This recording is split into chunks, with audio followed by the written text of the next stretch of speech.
And with that, welcome back. Right. Oh, that was a quick change. Let me get the overlay running. And then we'll have to contact Ronald on Discord. And we're almost ready.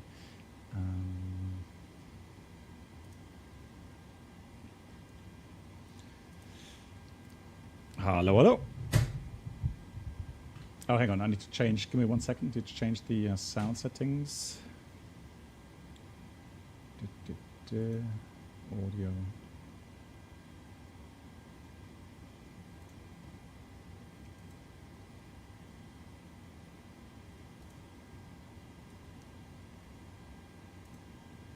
Hallo, hallo.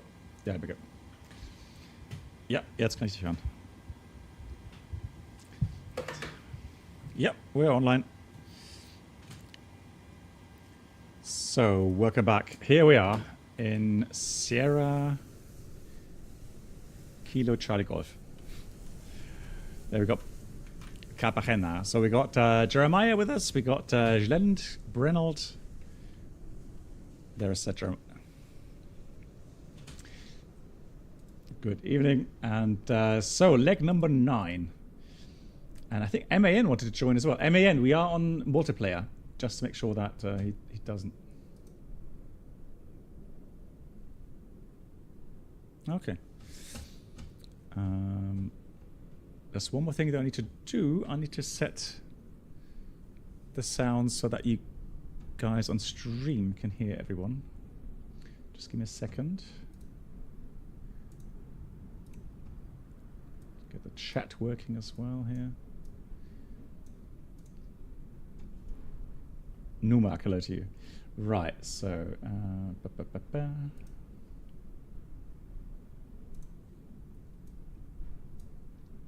cool. Now, let's see. Discord. Sounds. Audio. Output device. Oh, let me try. Hold on.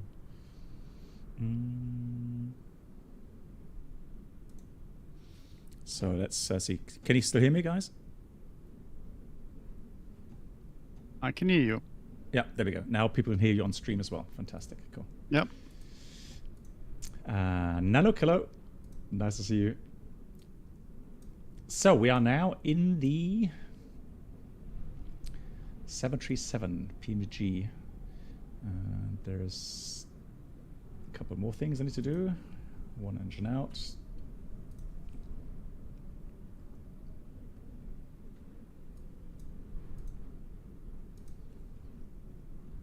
Thank you much, Nanook. Yeah, great. Thank you for the feedback. Tour Center, we've already activated that, so let me quickly start. Can I ask you a very little question? Sure, go ahead. When you are in the A320 and you maybe push a very short on buttons there, for example, the terrain radar on off button, and you push there very short, will that activate, or do you need to press, for example, 1 second or so? Yeah, normally you have to press it a little bit longer. I remember that well. If you don't press it for a short time, then it sometimes doesn't stick, if you like. It doesn't come on, stay on. Okay. Yeah, my buddy who has the real life simulator, which is he going to build up, has the same problems. You need to press 1 or 2 seconds to that it react then. Yeah, but that's pretty normal, yeah. No. So just need to check my passwords.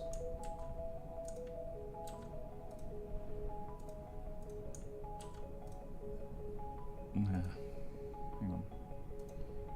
My own.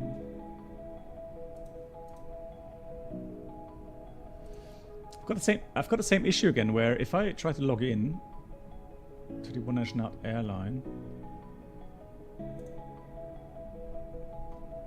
What is the issue? So it doesn't log me in. Okay. So one engine out. Let's just try that start again. You need to re-enter your password. You mean? Yeah. Yeah, it's the same for me sometimes. I don't really know why. Maybe the session has a timeout of some days or so, and then you get like locked out. So normally pilot. Oh yeah, is it pilot ID? You said something. You have to enter something. It's your number. I think you have 511 or so. No. Only the number, nothing else. Ah, okay. See, that's. I think the last time it's the same thing. Yeah. But then it's. Oh yeah, yeah, exactly. So. Yeah, so I always tried that with the one engine out, but then it doesn't work. Okay, cool. Now it works. No, only the number part. Yeah, that worked. So, Yep. flight is flight. Flight tracking connecting. Connected. And we are logged in. Fantastic. Cool. Fly money, eh? Oh, really? Well, good thing is we have video on demand to take care of that. So now I want to have a look at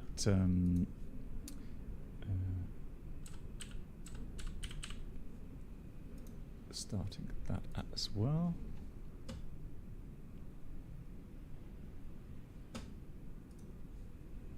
Hey Bruno, nice to see you. How are you?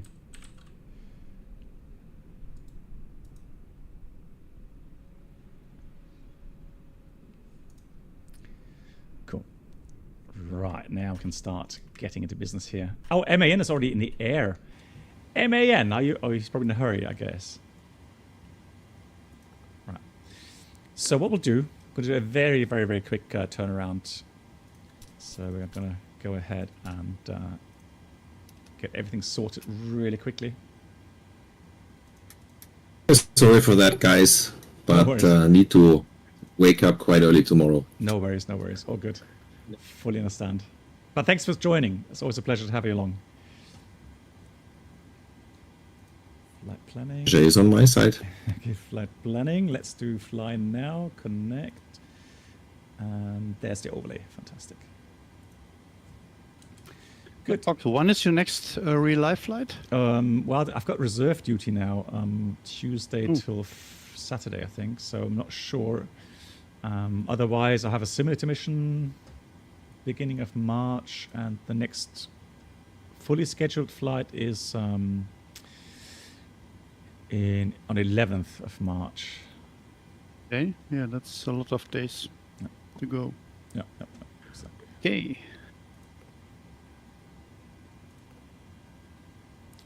I will have to download that, don't I? Hang on. So, one thing I don't understand is why the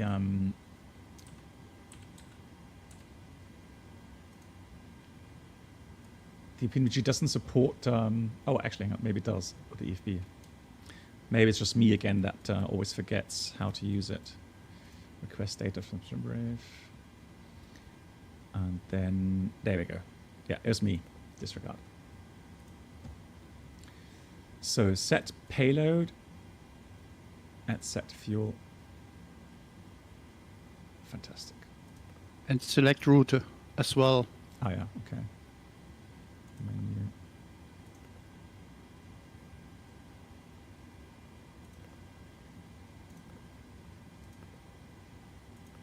Yeah. Cool.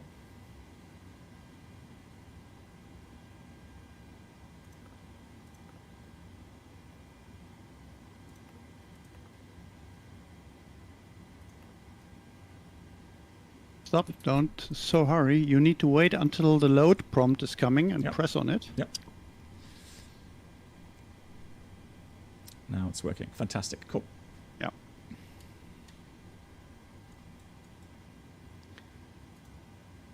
So that's a flight plan, an hour 10 roundabout. And the weather currently at destination. Yeah, northerly winds. But good visibility. It's a bit warm, 31 degrees, 1014, but nice. Should be beautiful. And the airport today is situated in the valley. Yeah. Do you have a scenery? For the destination, yes. Yeah. Okay. Yeah. I don't board it this time. No problem. So here we got also 350, so it's going to be 01 for departure. So we'll depart.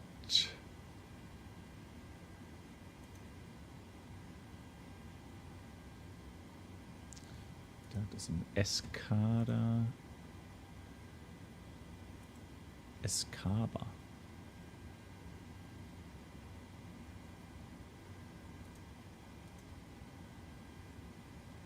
Sit.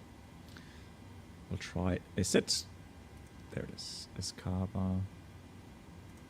Gonna pin that. So Escaba, take off 901, and then left to SCAP, and then we go to Akpek. The name. So departure name of the airport here is Cartagena, and the airport we're flying to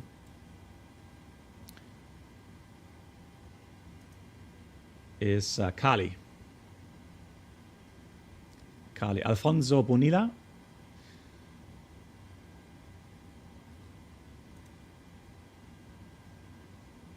And we'll have a look. Maybe try the RP today. Who knows? Cool. So we'll go departure, arrival. Welcome aboard the Captain Black Box Twitch channel subscriber experience. Could new subscribers please make your way to the first class cabin, where complimentary drinks, snacks and premium flight entertainment will be served. Thank you. Hey, Yoda. Sup? What's up? Yoda, thanks for all the help again with the DCS server. I am planning to try out some stuff over the next 2 days, depending on whether or not I get called out from reserve duty. But if not, I'll definitely try some stuff there. And then we should get back into doing a mission in the near future. For those that do use DCS and haven't heard, there's a huge update out. So lots of improvements. Brennan, the questions you had, were they more A320 technical questions or general? Yeah, A320 questions. It's regarding cables and connectors and stuff. Yeah, so... Yeah.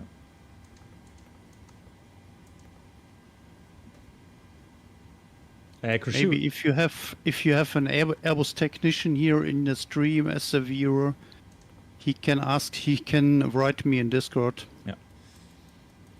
So the thing is that someone is building a home cockpit, A320 home cockpit, with original Airbus parts as well. So yeah, he does need some help with some wiring stuff. So maybe somebody is here who can help. This is incredible complicated thing, and that's why I don't do it, because I would get so mad. You can build a complete simulator, but to build up that thing I would fail as well. It's so complicated. Crazy. Exactly.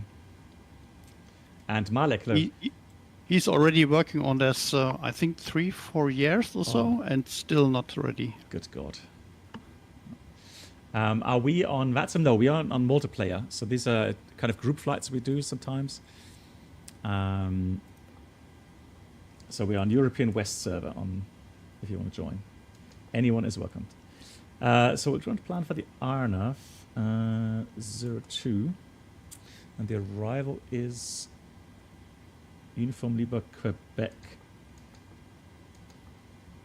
2 Golf, it says, although it could be a bit different. Let me have a look. But the 2 Golf is good. Yeah, is it? Okay. Yeah, it works. Okay, thank you.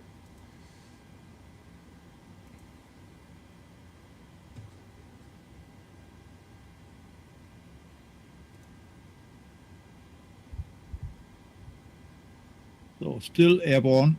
Thank you. Have a good flight. Oh, good flight. I crashed a F-35 on runway. He stood for me. Oh, okay. Oh. Don't worry. So RP.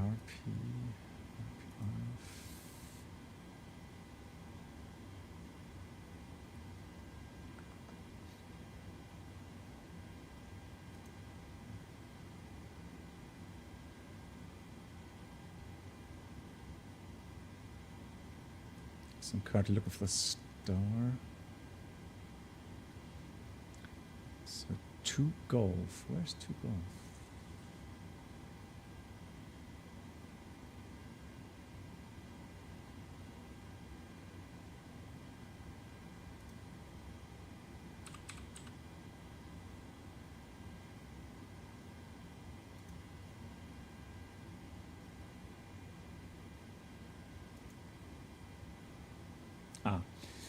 So well, in the interesting enough, it's the 4 Echo for the Arnaf arrival. Okay, so we'll do Olomim.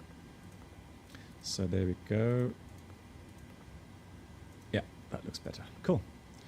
So then we'll work out the performance for takeoff. So no, it's from home reserve. So I have 12 hours to get to the airport. So it's not too bad. 01. How quickly have you to be at the airport? Yeah, like 12 hours. 12 hours, okay. Yeah. So it's not standby, it's reserve, we call it. Ah, yeah, okay. Yeah, that's right. So takeoff distance. What am I doing wrong? There we go, calculate. There we go. So we got flaps 1 takeoff. Okay, takeoff 152. So takeoff 152. Flaps 1. CG. And then the speeds 29, 29, 32. That's up. Cool.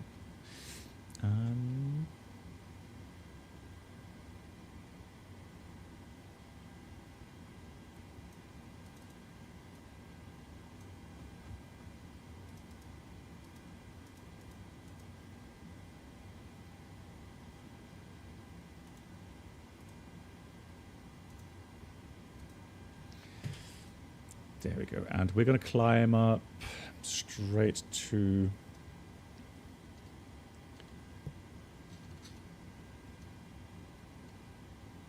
Well, 10,000 looks good initially. That's fine. RTO. And then I think we're good for checklist.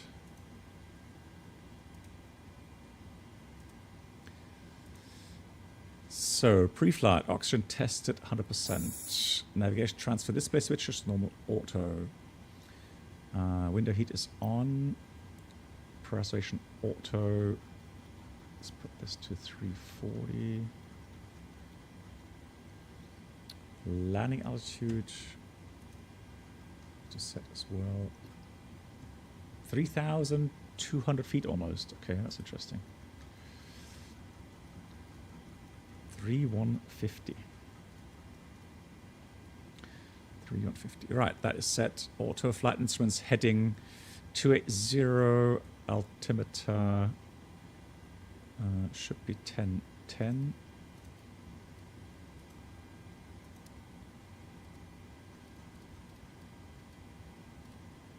1010 is set.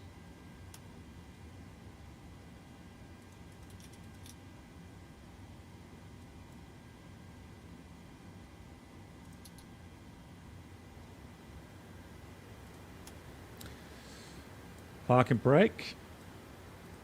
Set. And engine start levers cut off. That's working as well. Fantastic. Eh? Why is that still... Blackbox, can you change the network in the overlay from Watson to multiplayer or so? Mm-hmm. A second.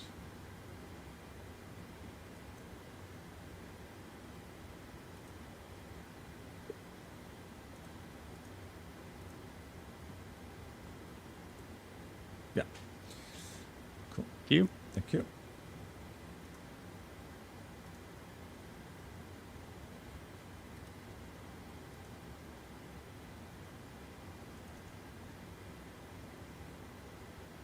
Nice. So we'll do the before start items.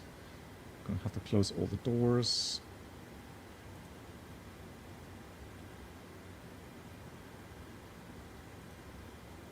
So ground connections, ground power release, trucks remove, and then doors.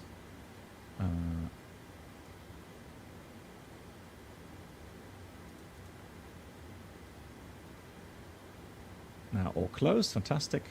Anti-collision light on. The packs off. For engine start. And transponder is already on. Cool. Then we'll do the, oops. Before start to the line. Fuel is 6,700 kilograms. Pumps are on. Passenger signs are on. MCP V2132 heading 010, altitude is 10,000. Takeoff speeds 129, 129, 132. Seated pre-flight is completed. And taxi takeoff briefing completed as well. Below the line, flight deck door is closed and locked. Then we have doors all closed, anti-collision light is on, and that's the before start checklist completed.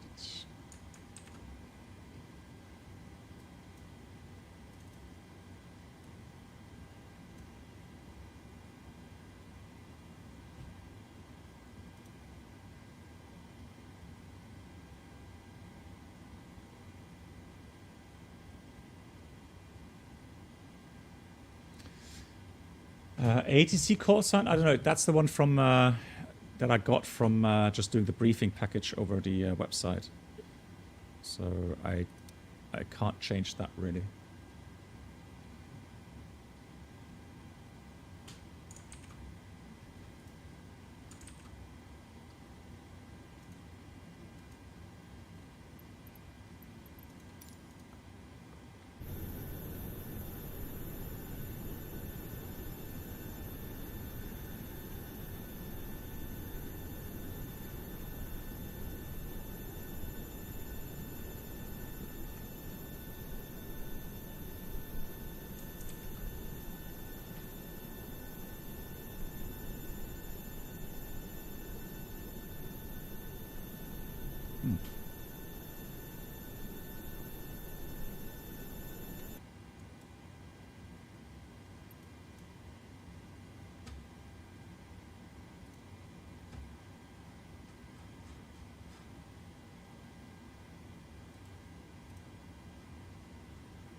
Yeah, GSX memes, yeah.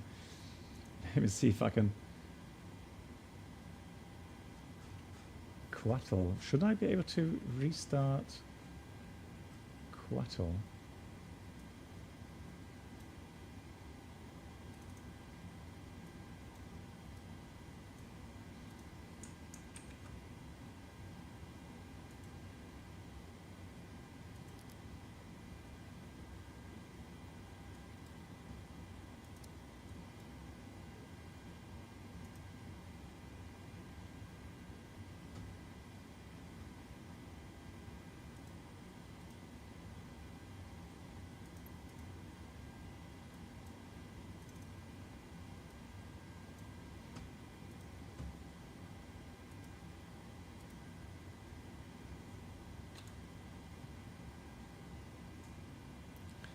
There we go.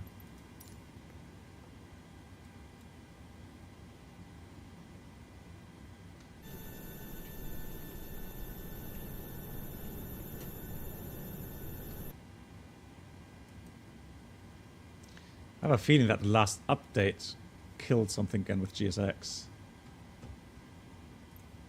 All right.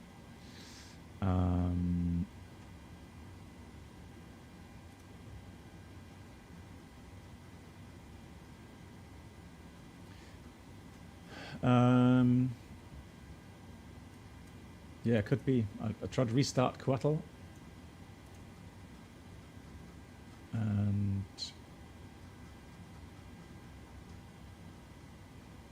it doesn't show up really on. There we go. Let me restart it here.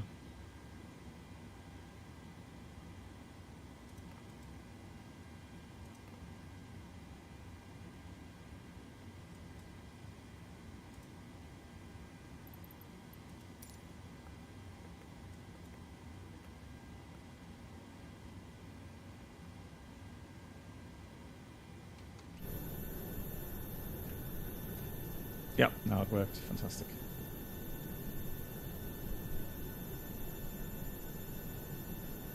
Hello, Captain. We are ready for pushback.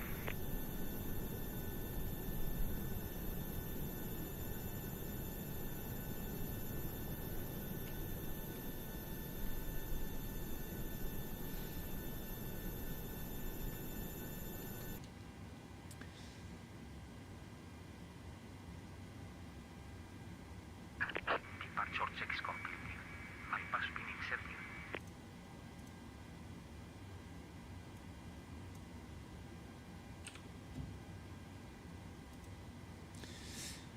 Columbia, yeah, sorry for that. Yeah, I can't change it now. I could try. Hang on. No, I can't change it on YouTube, unfortunately. I've changed it on Twitch. Locking gear.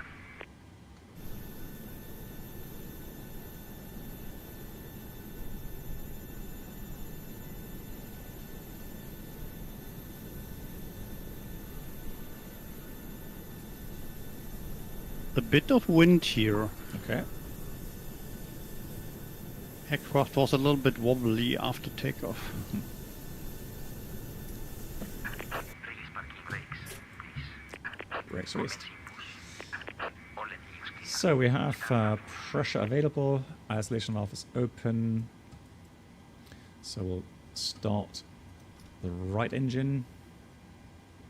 Start valves open. Gonna wait for 23% roundabout.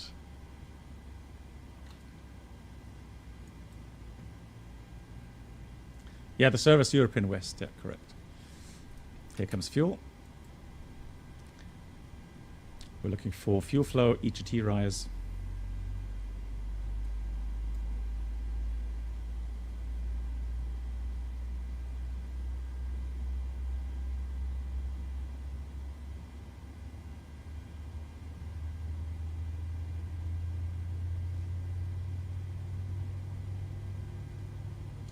Yeah, Tommy, the thing is that when Welcome aboard the Captain Black Oops, Box hang on. Duo Channel experience. Could new subscribers Start please first, make their start way the to the left first engine. class cabin, where complimentary drinks, snacks and premium flight infotainment will be served. Thank you. Thank you so much. Haven't done any simming in about a year, but glad to be back into it. Nice. Been catching up with all your 737 flights. The PMDG 737s have me absolutely hooked. And Nice. finally got Boeing peripherals. Looking forward to flying. Thank you so much. So Wasteland Go, thank you much for the 7 months. I'm happy to hear that you are enjoying simulation. That's cool. And the PMG 737 is a nice aircraft, absolutely. Cockpit to ground. We have a good engine start. You can disconnect. What's the matter, Bernard? My flaps are not reacting. Ah, yeah, no. Okay. No, the video stream should be up. Jeremiah, maybe reload the stream window. Okay, Yeah, so- thanks. Yeah. So Tommy. Thanks for the info. Okay, Tommy. The thing is that when we do these group flights, we want to have the people that don't fly on networks like VATSIM and Aveo to give the chance to fly along and have some fun, without having the stress of going through VATSIM. So it's a community thing. And I mean, we did the first flight on VATSIM. I like to fly on multiplayers. Oh, It's not that stressful like on Watson. that's missing. Yeah, yeah, exactly. So, and then I mean, if it gets really busy with a an event, then we take such a long time to get through the stream and the flight. Huh. So there we go. Flaps coming 1. Can't I remember find it kind of boring when you have to wait 1 hour until you can depart. Yeah. Or so. Yeah, that's all clear signal. Let's do the checklist here. So before taxi checklist, generators are on, probe heats are on, anti-ice off, isolation valve is auto, engine start switch is continuous, recall is checked, auto brake is RTO, engine start lever is idle detent, and flight controls. Let's check the flight controls here real quickly, make sure it's all working. Display source? What did I do now with the display source? What? Ground equipment is clear. Let's go.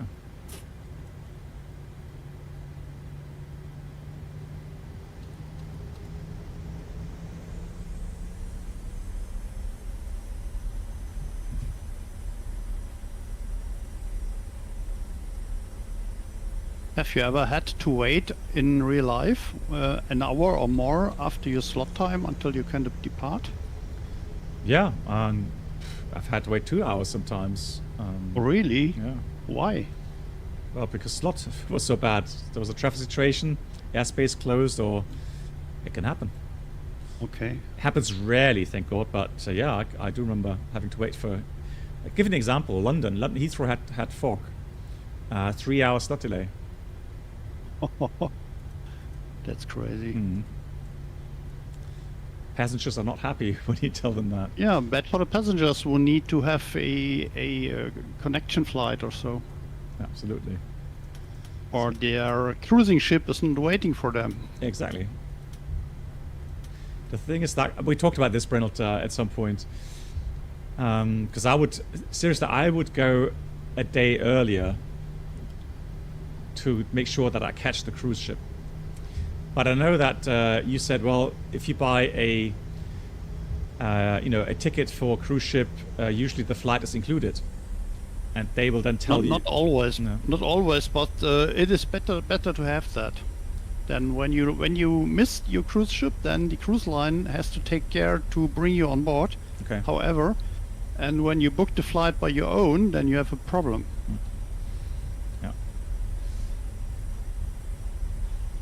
Yeah, so Lisbon, yeah, morning flight, fog, plus 1 hour. Yeah, that's the thing. It's just, you can get delays so quickly. Before takeoff checklist, we have flaps 1 green light and stabilizer should be 5.39. Set, and that's the before takeoff checklist completed. Yeah, the windsock shows a lot of crosswind from the right.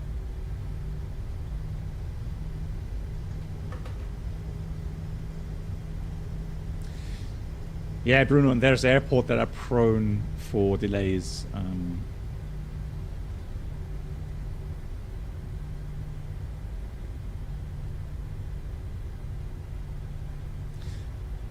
Sometimes you see these these runways, so you don't have a bay to turn around in. It actually has like a taxiway that leads you off, and then back on again. I think in Malta it has the same. And I think you need, you know why this is. Well, I would guess. Because- Because they can clear 2 or 3 aircraft to taxi to the holding point, and then one aircraft can take off while the other ones are waiting in Yeah. the loop. That makes sense. Yeah. Yeah. Right, auto throttle on.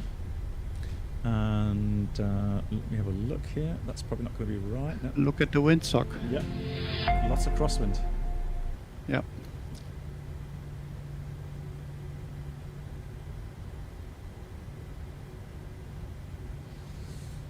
There we go. All right, let's go.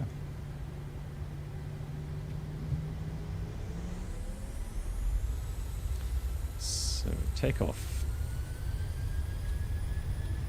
N1. So I'm giving a lot of right aileron input with the wind being from the right. 80 knots. Checked.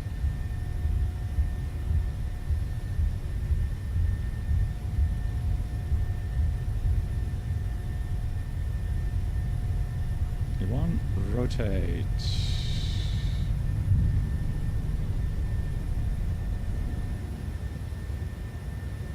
Positive rate of climb. Gear up.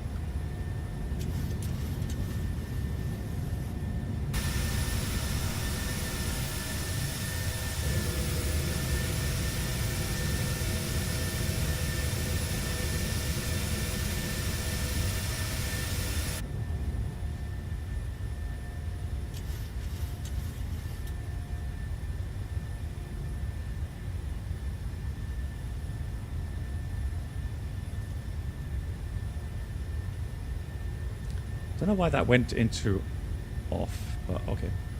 So we're N1, LNAV, VNAV speed. I can see I forgot TCAS again. Test, test, test, test, test. TCAS, TCAS. There we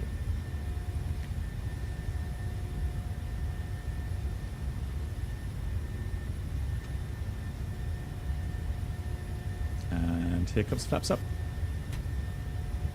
Gear lever to neutral.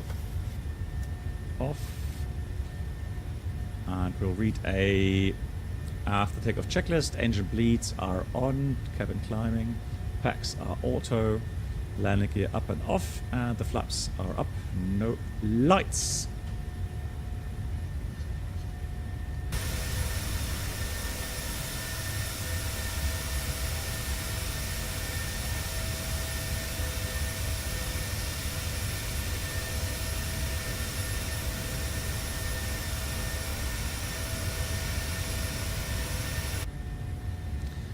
Here we are actually on real time.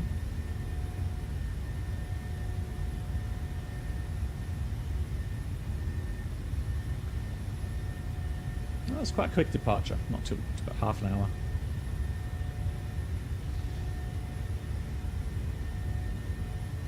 Yeah, so Nanook, so what you do with the aileron input, you try to keep wings level. So you try to avoid the wind getting under the wing and then causing the aircraft to roll opposite. And so it's a bit cross-controlled with these conventional aircraft.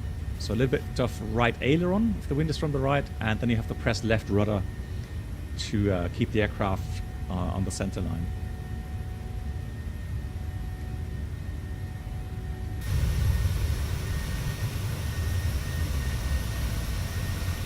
Yes, I think this is not payware. I think this is pretty much freeware scenery. But the arrival airport, that will be payware.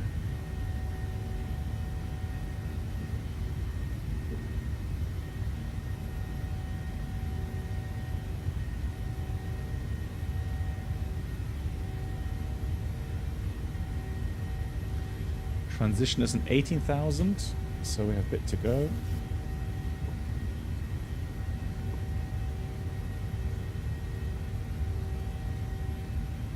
There we go. ACPEC above 15,000. So we'll go up 340. 340 set.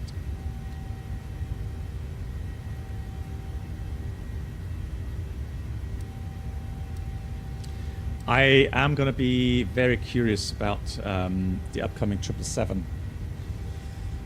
So I do think the visuals will be nice. I'm not sure about the sounds, but the visuals should be very nice.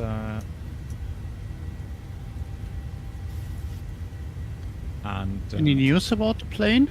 Well, they said they're making good progress. Still trying to iron out some bugs. There's no, definite release date yet, but they are saying it's going well. So.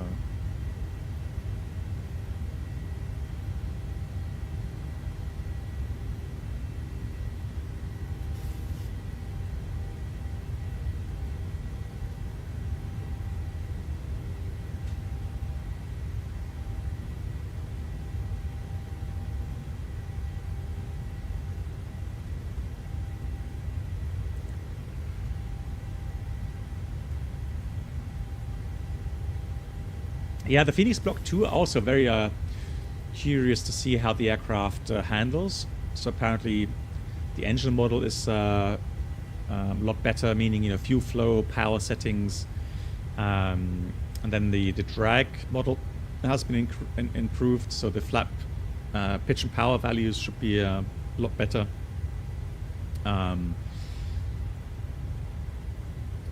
Yeah, some improvements regarding, you know, VNAV path.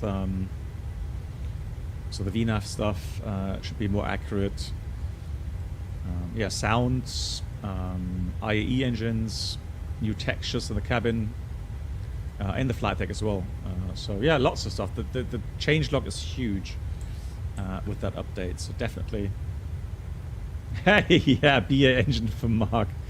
He'll be in. He think it's Christmas. BA engines, what's that? British Airways. so the IAE. There's not many airlines that use IAE engines. We had them. Lufthansa had them in the 321s. But the British Airways has them in their 319s even, I think. So.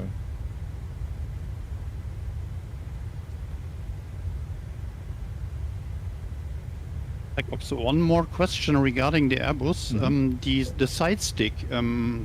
Does it have? Do you have to use different forces, different amount of force to move that thing? Depending on speed or something, no. Or is the force always the same? So the force is not always the same. I mean, the force is always the same. It doesn't matter what speed you're flying at, but it's dampened so that the more deflection you give into that side stick, the harder it is to deflect. But that is not linked to the airspeed. That is just kind of a natural thing, so that you imagine if the flight stick had like a normal joystick, like just, you know, same resistance all the way to the extremes, then you would have no real tactile feedback on how far you have deflected the stick. But that's just today. I flew in the simulator of my colleague there, and he has real flight sticks in there, and you have to use a lot of force to pull this thing to the all the way to to the maximum. Yeah, it is dampened. So people. So I know whenever I have some people come to the flight deck, want to still fly the 320, and especially teenagers, they're fascinated about flying and so on. So you let them sit in the captain's seat, and then with the hydraulics powered off, you can let them move the stick. Doesn't do anything in the aircraft, but just to give them an idea how strong the forces are on that stick. So it's not like your home cockpit, whatever you use. Even the Warthog is not as stiff as the Airbus flight stick. So that's a lot of difference. But my idea was there is a kind of hydraulic in the stick, and maybe there is a computer which can influence valves in this hydraulic to make it more soft or more hard to move. Yeah. But the thing is, so the Airbus has a different philosophy regarding how the aircraft behaves to your inputs. So all you're doing with the flight stick is commanding an amount of roll rate, so amount of degrees per second. So I think full deflection, how many, I've forgotten already. Was it 15 degrees per second if you go full deflection? So if you go half deflection, then let's say it rolls 7.5 degrees per second, okay? And it doesn't matter how fast you're going. If you put half stick input, the flight control computers, depending on the airspeed, will then deflect the flight control surfaces in such a manner that the aircraft will roll exactly at 7.5 degrees per second. So the aircraft will always respond the same. It doesn't matter what altitude. I mean, there is a slight difference in high altitude to low altitude, but in principle, the amount of side stick input you give will have the same result no matter what airspeed you're flying at. And that's actually a good thing. That actually makes the aircraft and the way it behaves very predictable.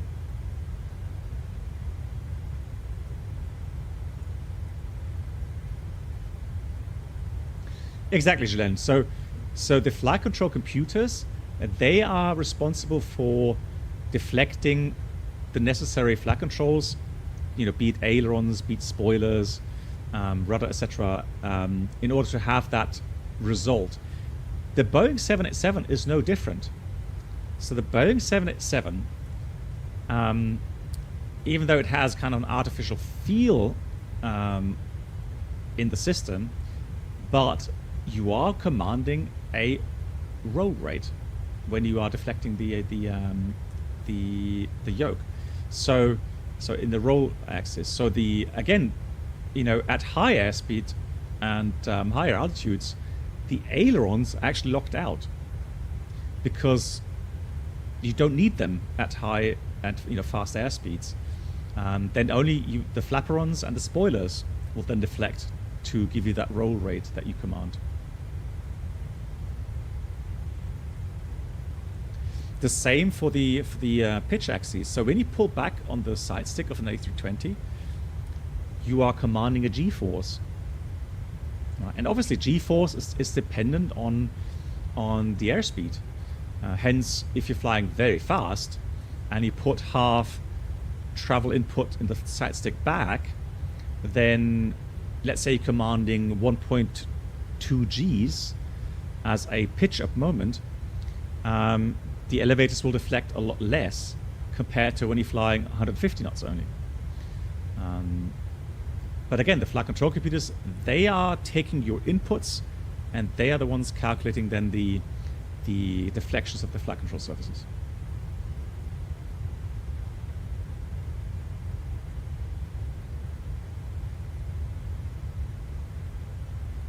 So the idea is, and I can see that already in the 787, I can definitely say it doesn't matter what the aircraft weighs, what speed you're going on the approach. So when you flare the aircraft, it always feels pretty much the same as you pull back the yoke. So it's extremely predictable regarding the reaction from your inputs. What does change, let's say you're landing at Mexico City, one thing that does change is your approach speed. So your ground speed as well will be a lot higher. So everything will go faster for you, but the input that you're making into the yoke for flare will be pretty much the same. You may start just a tad earlier maybe to give you more room, but in principle the flight control computers then in normal mode will make sure that they deflect all the surfaces. So they have stored values for all different pressure altitudes, environmental conditions, so on, and elevation, etc. They will then deflect in a manner that the aircraft behaves pretty much the same. Does the 787 has the same kind of philosophy regarding fly-by-wire? That Yes. you can command a G-force or roll rate? Yeah. So you command a roll rate, and at slow airspeeds, you command a pitch up rate, degrees per second, and at higher altitudes, you command a G-force. Okay.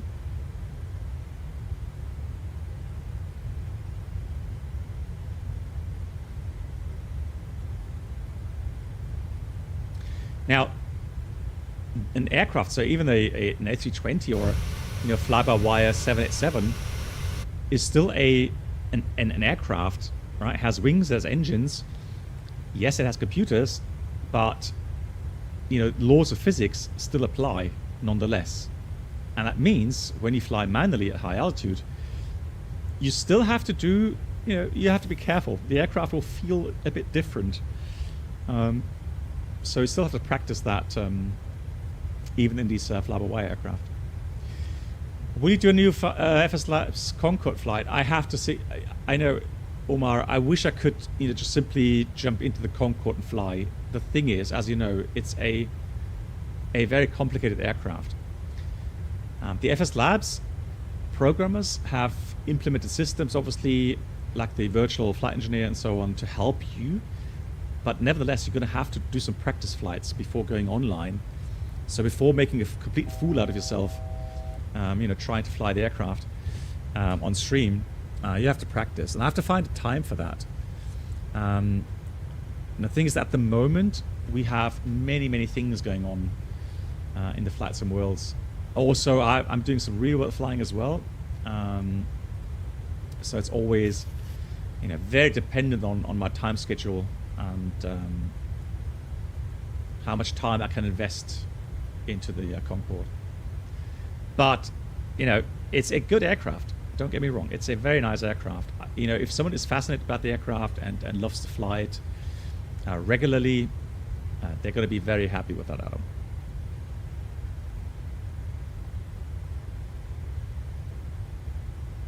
Nanook, so as you know, when you fly the simulator, as a Phoenix or FS Labs or whatever, you can see you have an armrest, right? It's a fairly wide armrest on the side where you have the side stick. It has several adjustments where you can tilt, you can increase the height, so the pitch angle, or the angle of the armrest, etc. So every pilot has their own personal preference, and you actually have a dial with numbers to see, you know, what settings you've used. And so apparently all the aircraft then, you know, will have the same kind of adjustment profile if you set that same number. Yeah, hang on, we just the level off. Yeah, good reminder. So now we're using VNAV path. Yeah, for the last 1,000 feet, I just used the vertical speed to level off. But yeah, normally would go VNAV again. So once you've done that and your arm rests on that armrest, you only have to move the wrists. So you will not usually move the arm itself. Oh, hang on, my wife's just coming.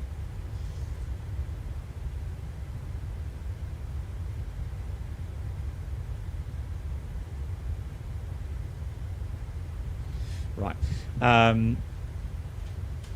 Yeah, so again, only the wrist really. I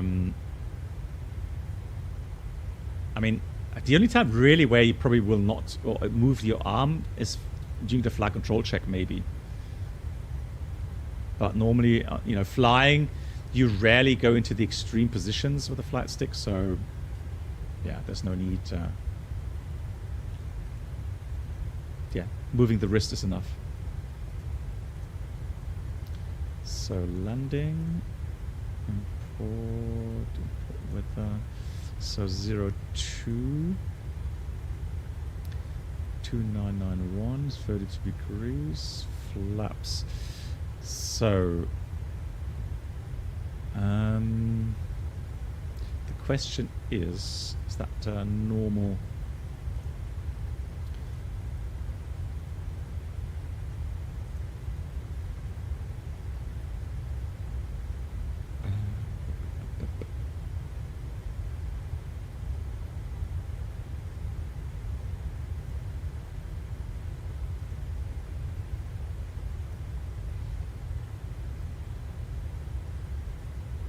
That's not the one. Star. Okay. Airport. So airport arrival. Star.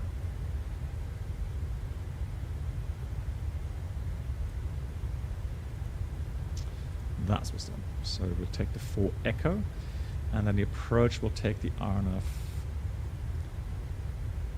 02. That is pinned. So pinned.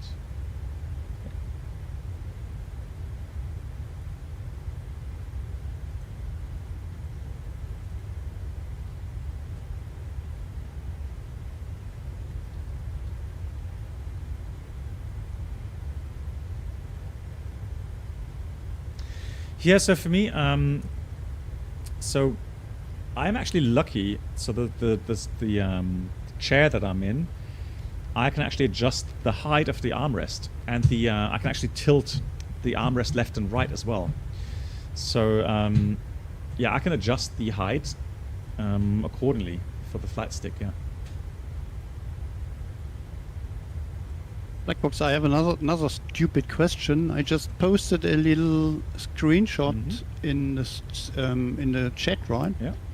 And there is the disconnect button, and left of the disconnect button there is a kind of a plate mounted with 2 screws. What is this for? Yeah. So I've never seen this stick in any other form than this. So the indent is actually to place your thumb in. So when you fly, you would normally have your thumb rested in that area. Okay. But why there a special plate is? I would imagine. I mean, well, I guess you could put something else with some switches in there. Maybe the test pilots had some special stuff in there. I don't know. Maybe someone here in chat knows. But here, I've never seen anything else apart from this setup in the flat stick. Okay. What I can show you though is that, oh no, not here. So if you look at the 320 side stick, the old ones, not sides, the thrust levers, the old ones, they had 2 little, they look like buttons there. And so those are actually cover plates then for buttons they had there for a boost. So the first 320s they had a boost button for takeoff. And then later they removed that, but because the thrust levers was still the same kind of setup, they had covering plates over that. They still build the thrust levels in the same way like the old ones. Well, at some point they changed it. So at some point the thrust levers then became different, and they didn't have those little things. So somebody said, so I mean, I don't know, Gilend. I mean, it's a possibility. So he said maybe trim switches until they found out that you can have flight control computers that do auto trim. Who knows? Yeah, maybe they had a manual override for the trim as a switch here. Maybe could be. Yeah. The microphone switch is on the back side, right? Yeah, it's like a little, like a gun trigger. Yeah. Yeah.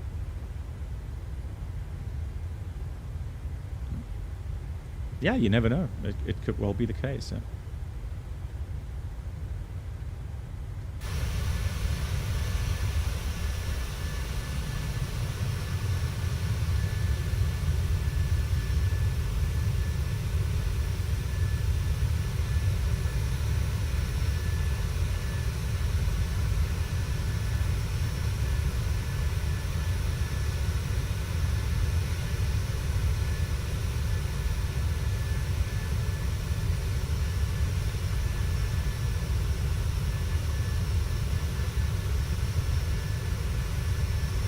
It's a long flight today. Still have 155 miles until top of descent. Yeah.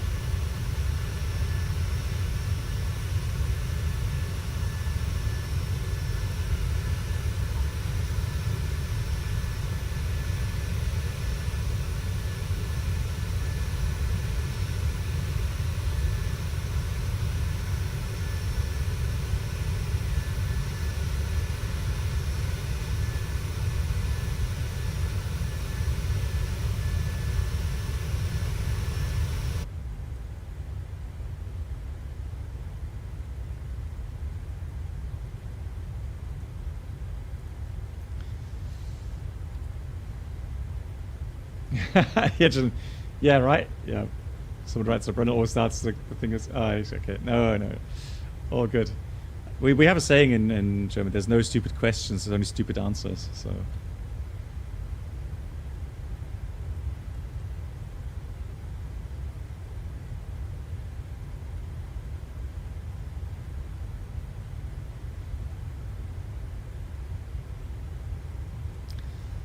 So we've got that there.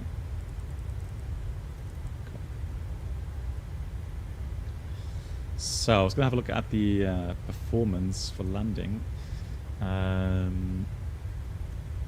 So we have a landing distance.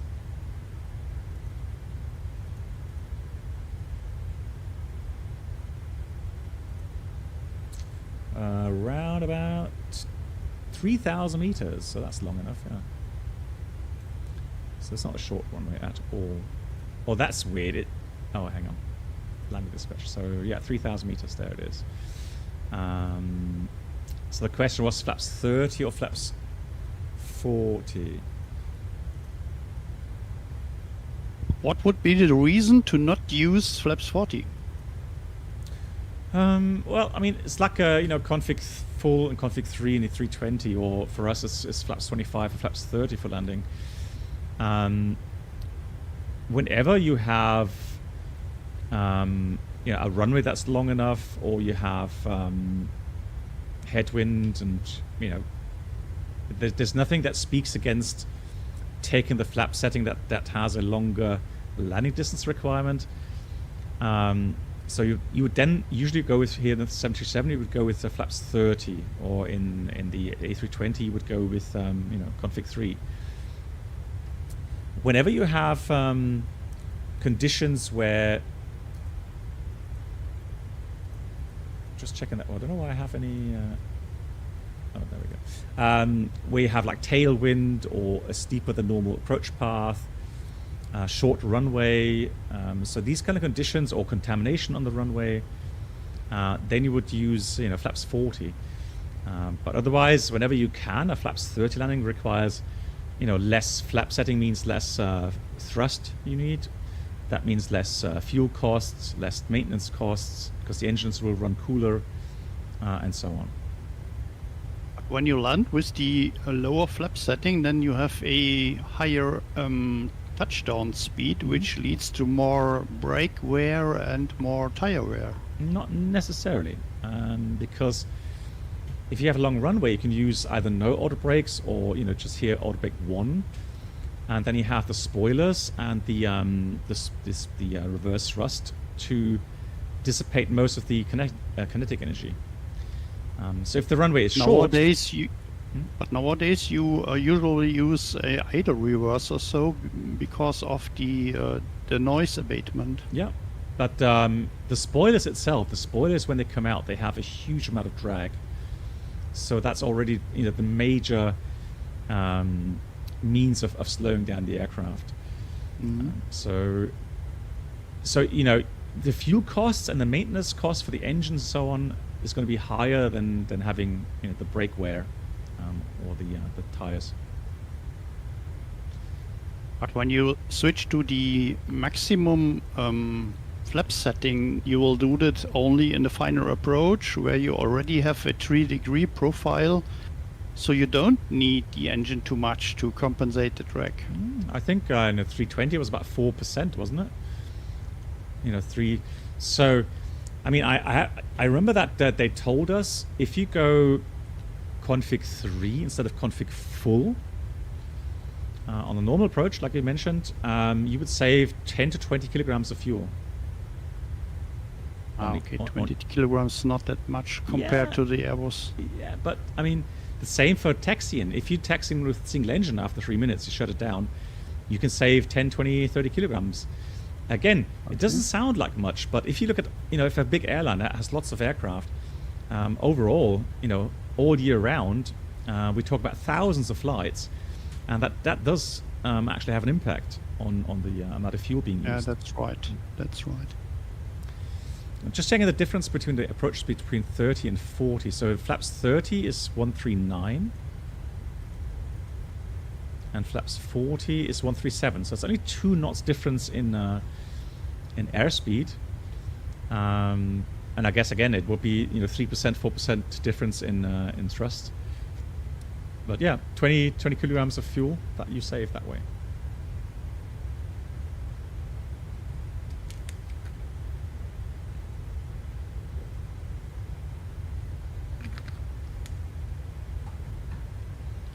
Nanook.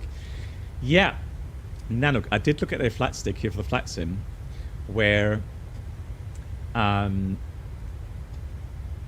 it's pretty much a normal A320 size flight stick. However, there, where the thumb lays, they have a little side stick, or a 4-way switch.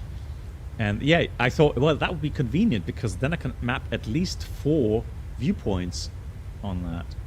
And I think it was Windwing that had that stick, either Verpil or Wind. I think it was Windwing, and they took it out of their store. They don't sell it anymore. Because otherwise, I would have thought about getting it.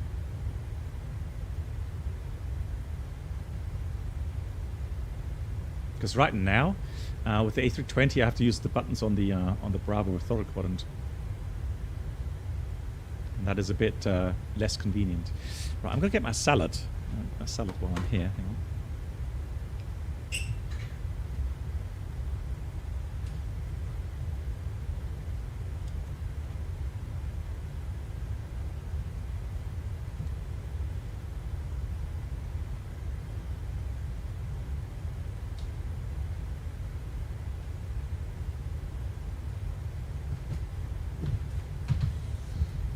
Turtle Beach, velocity is 1. Okay. I may have to try that.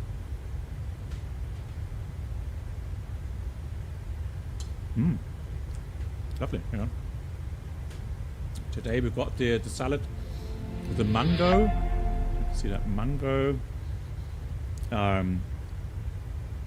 Green leaves and the fried feta. Lovely. This already your second dinner or the first one? No, the first one. So I had lunch at 1 o'clock, Okay. and then since then nothing until now. Very, very late dinner.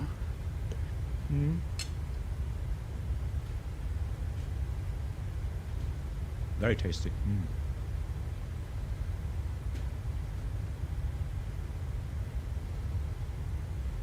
Yeah, I was planning to have a salad around 9, but the first flight took a bit longer than expected, so.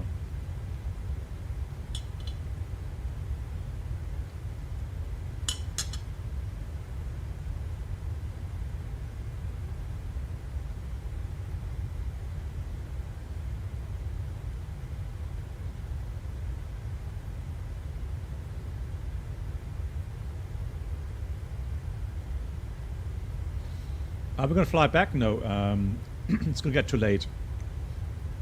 The next stream is planned for Wednesday, assuming that I'm not going to get called out. Or, whenever the version 2 of the Phoenix is released and I'm home, I will do a stream. I promise that. So, the day the Phoenix releases, I will live stream the Phoenix version 2.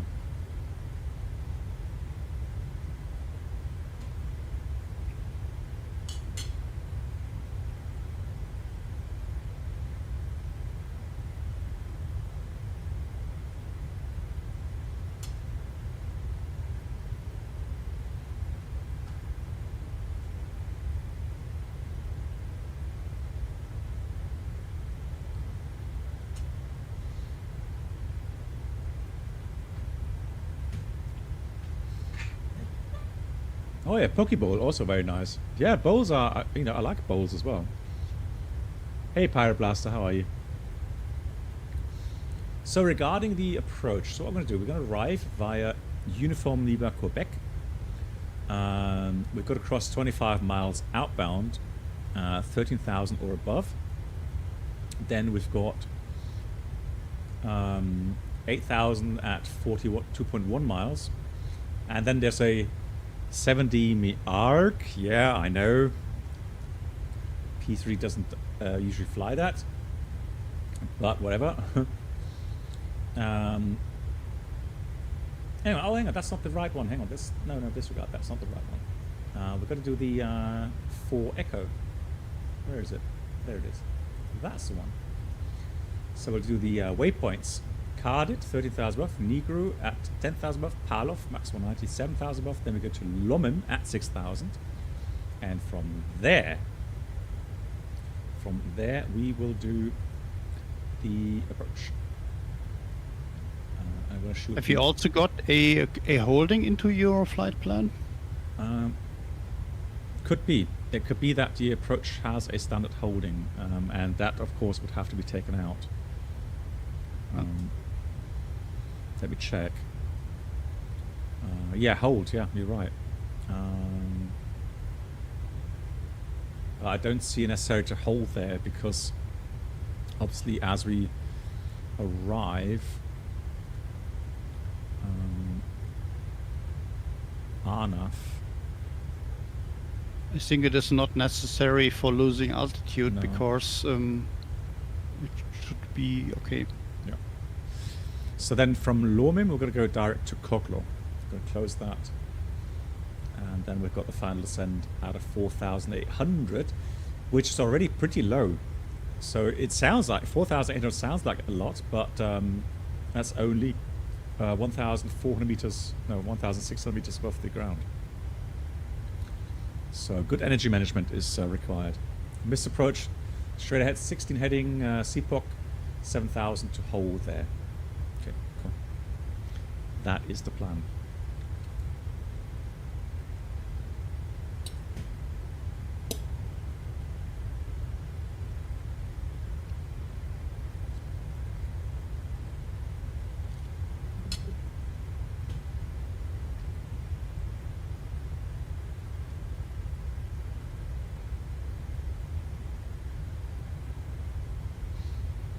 Yeah, but that looks all right now, doesn't it? Yeah, I think so.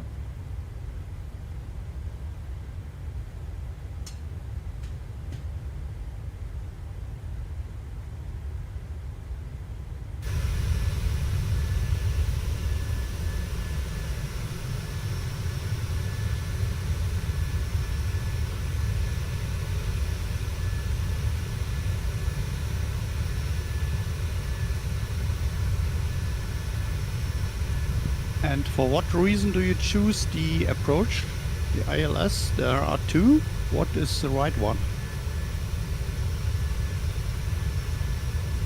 Is that right? In these cases, I normally check for, you know, where does the arrival route end? Is there an arrival route that's, you know, nice and elegant, like that Arnav approach? So if I go and fly the Arnav to Lomim, then I would have a look if there's an approach that starts from there. So Okay. let's have a look here. Arrival, approach. Isles Zulu, no. Yankee. Yeah, there we go. So Yankee starts at Lomim. And that we can fly the Arnav approach to Lomim, and then Lomim start the ILS. That works. as Okay. well.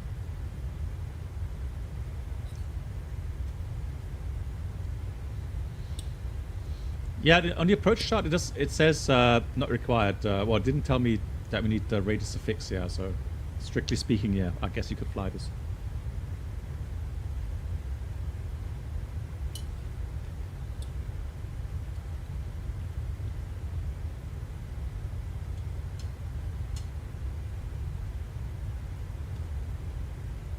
Yeah.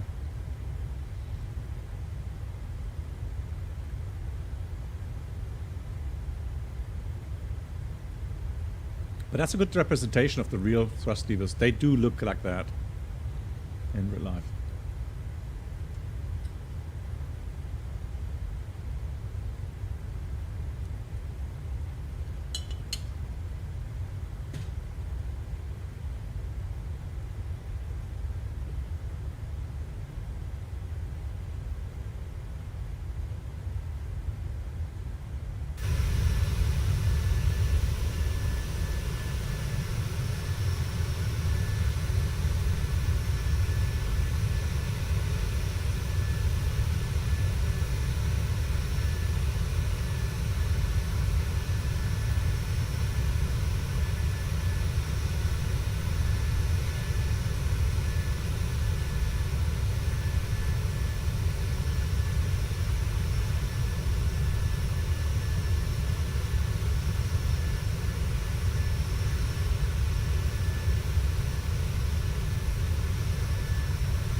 Alright, dear fellow pilots, in case you have real turb installed, it will be a very interesting approach with extreme up and down drafts, just short of final.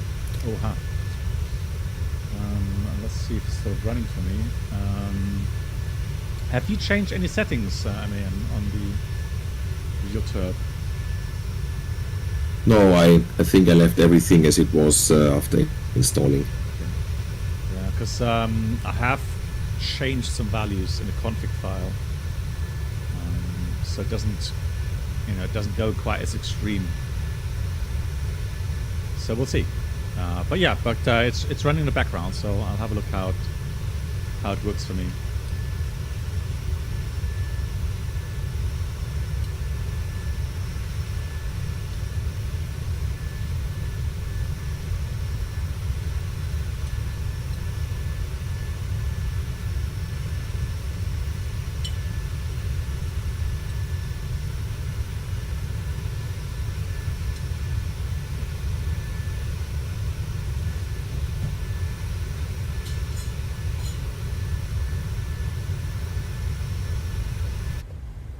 Right, so let's have a look where we are. Progress at 2250, half an hour.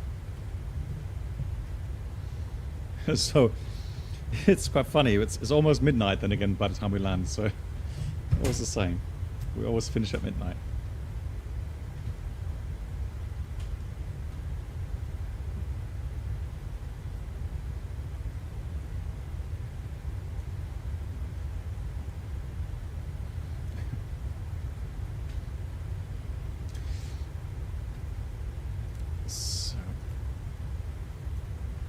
It does have, hang on, doesn't it have failures here? Aircraft failures, it does, doesn't it? Because I couldn't find a direct to bed, yeah. Although I'm jet lagged at the moment, so I always have a bit of an issue right now. Going to sleep at 12.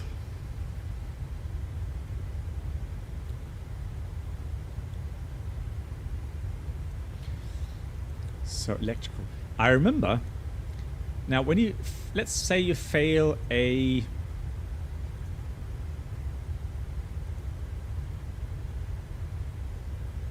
AC bus main 2, it should fail some of the fuel pumps as well. So let's do execute that. Are you sure about that? Lol, nothing happened.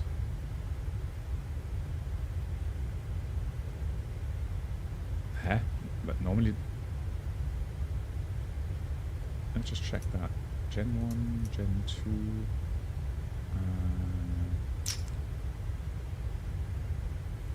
that's just generators, not the buses. Tier 1, Tier 2... Bruno? Main bus, AC main bus 2 fail? I'm sure that it would fail one of the fuel pumps, so because that way you would be able to tell what bus. Yeah, you would have some failures of some of the window heat, I'm pretty sure. But how come? Huh? Isn't that simulated here? Oh, Nanook. Oh, you're gonna remain responsible. Long day visiting city tomorrow. Oh, that can be very exhausting. And Nanook, we have video on demand, so just saying.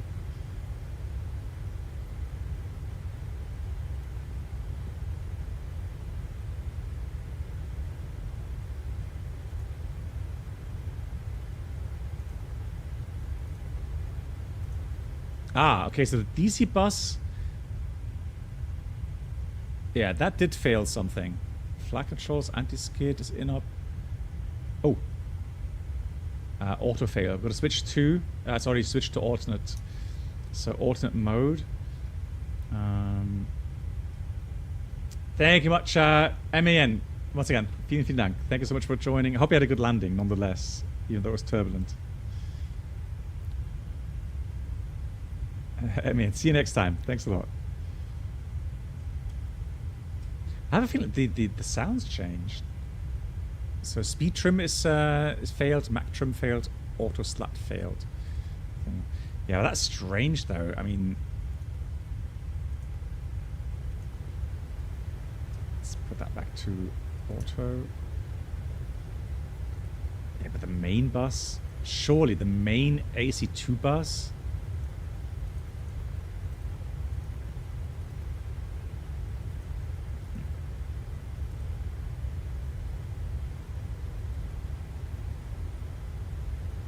Good night, Emian. Right, okay. Oh, that's interesting. So, flat instruments, programmed. Oh, RMI fail. Let's have a look here. Tuck. Execute. Oh, okay, wow. Okay, so that's very, very edge. So it just has, yeah, heading failure flag. Okay, that's nothing. That's not really exciting, is it?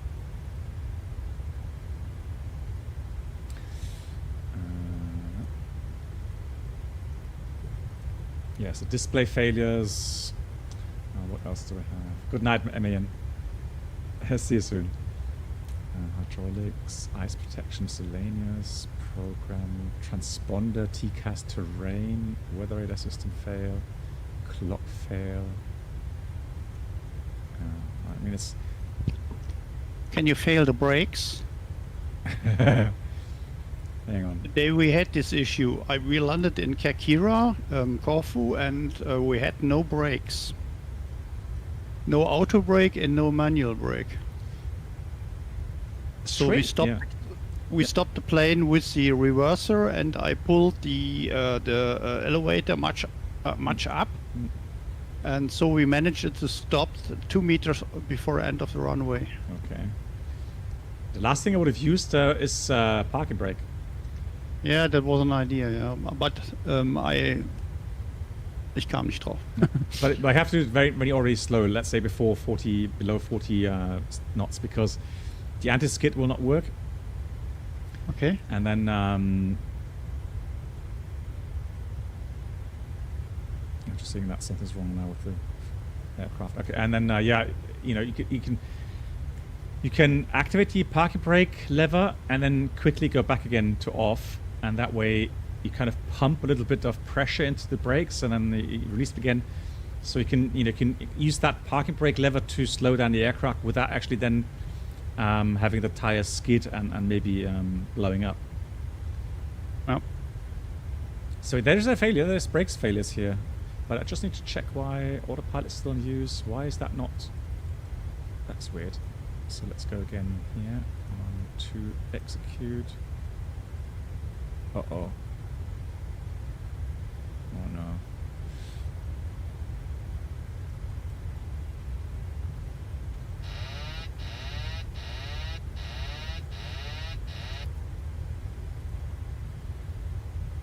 Oh, there we go.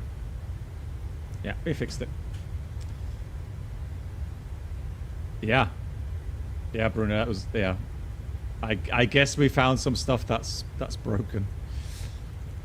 That's always the risk when you do these kind of things. Aircraft failure. So brake failure. I wonder what you can... I mean, it even simulates nose or tire failures.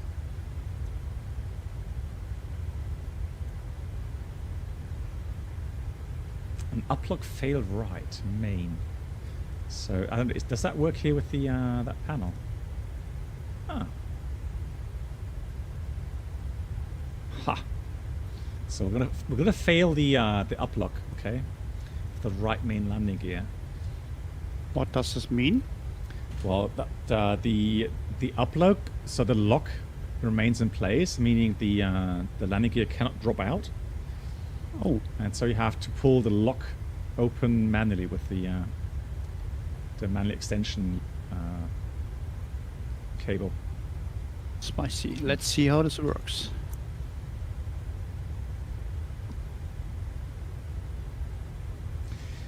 Yeah, well, Bruno, I remember that. I mean, I know I flew I didn't fly the next generation aircraft, but I mean the classics. they were built around the same thing, really. I mean, so I would expect an AC main bus failure to fail fuel pumps.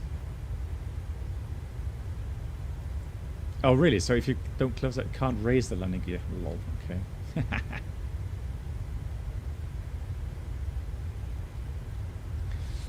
Yeah, we're gonna play around with that a little bit earlier, so that way we can quickly extend the landing gear. I normally would have a checklist for that manual gear extension, because I'm pretty sure you would probably have to switch off. You would probably have to switch off the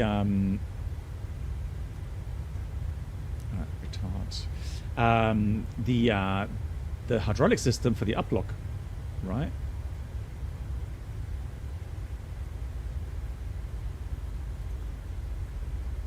Oh, it has a menu point for buses as well. Okay, aircraft failures, electrical programmed.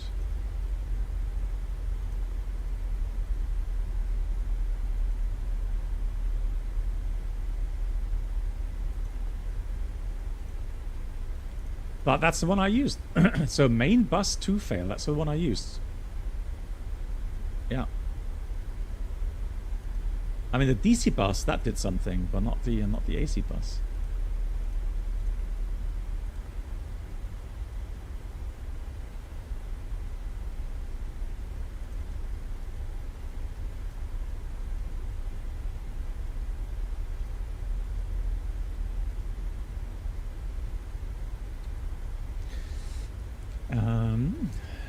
It would be more interesting to find the QRH for the manual gear extension.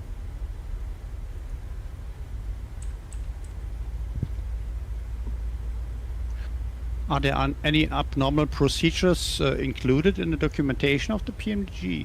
It should be. I mean, at least it was on the P3D version. It had QRH.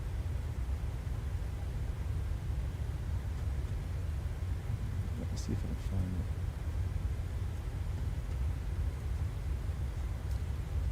PMDG.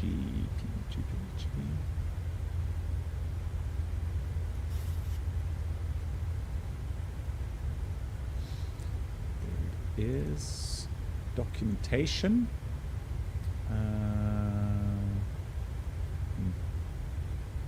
Introduction tutorial. Tablet now.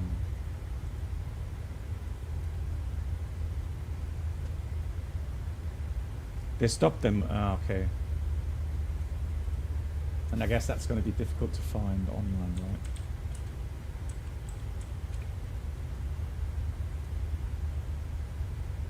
right? No, there's one. I found one. So, I mean, 737-800, that's fine. That's still going to be pretty much the same, isn't it? So let's go a landing gear, or gear. Landing gear. Landing gear. Hey, I got it. Manual gear extension. Ha! How cool is that?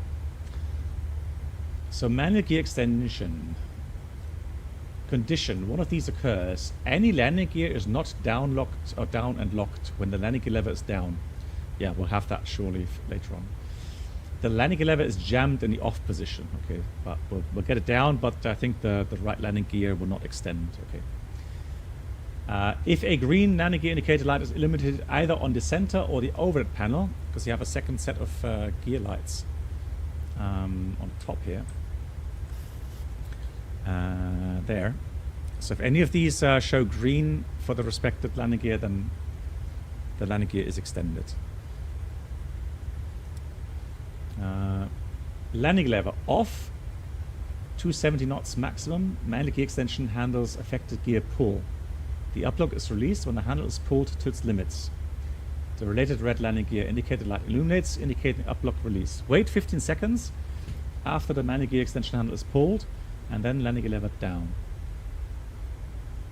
Okay, I thought we would need to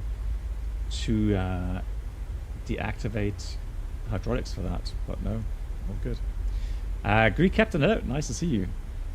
I'm doing well, thanks for asking. So we got 16,000 above here on the arrival route. So let's prepare everything. So we'll go 16,000. 16,000 here. Signs on. And let's check the weather here quickly. Sierra Kilo Lima Charlie. Oh, it's gusty, yeah. 340, 17, gust 27. So I'm going to pre-dial the altimeter, 1010. 1010 pre-dialed. And the minimums for the approach.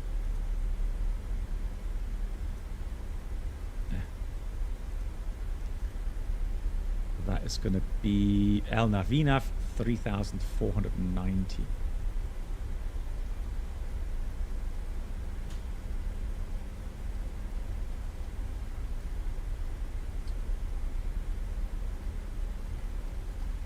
Okay, I'm still landed and runway is free. Thank you. How was the landing for you? Yes, acceptable. Okay.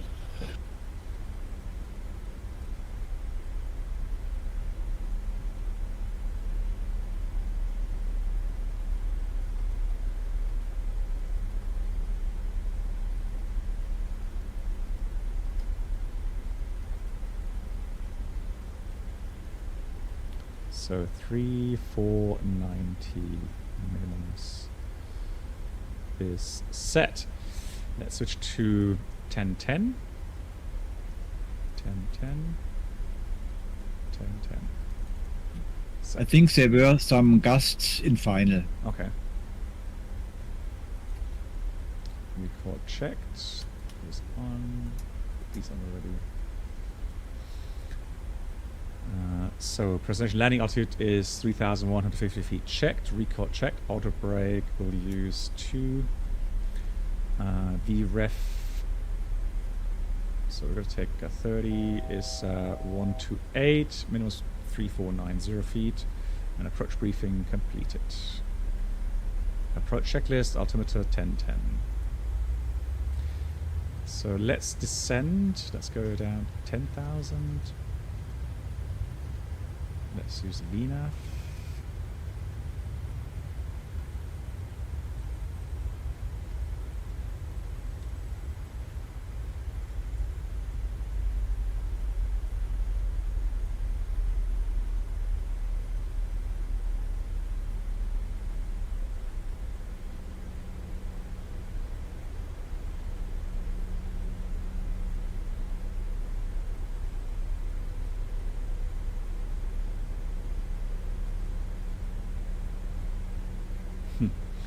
Alrighty,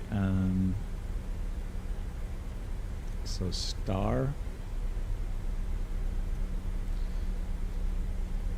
So not to scale, that's why the aircraft symbol is to the right, left of the track. So 13,000, 10,000, 7,000, 6,000. So the lowest is 6,000. And if we do that with VNAV path, then that should be fine. So the altimeter set, that's all fine, and slowly reduce the speed to get on path. So levy.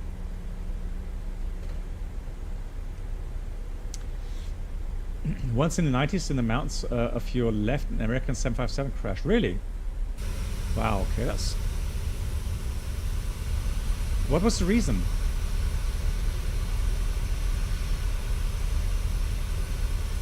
Ja, Glenn. Have a good landing.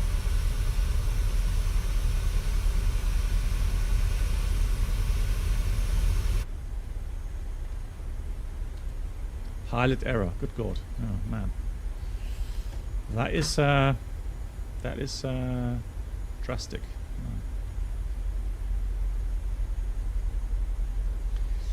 So speed wise, let's have a look here. Descend, forecast, that, so descend 261, 13,000 above, and then we have Harlov at 190 knots. Okay. Alright, so what's that? So yeah, nighttime. That's often the case. So often, nighttime.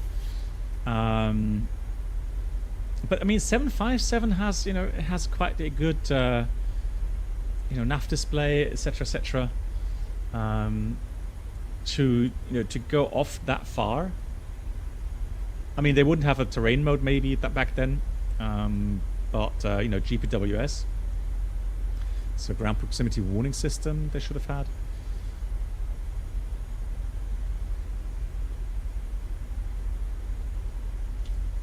Tommy, yeah, fine. If you're going to be concentrating, but Tommy, yeah, for a short moment, yeah, sure, go ahead. Yeah, so talking about the American crash, Yep.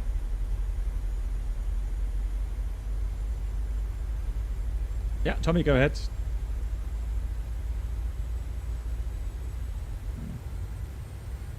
Can't hear you right now, I'm afraid. yeah, sorry.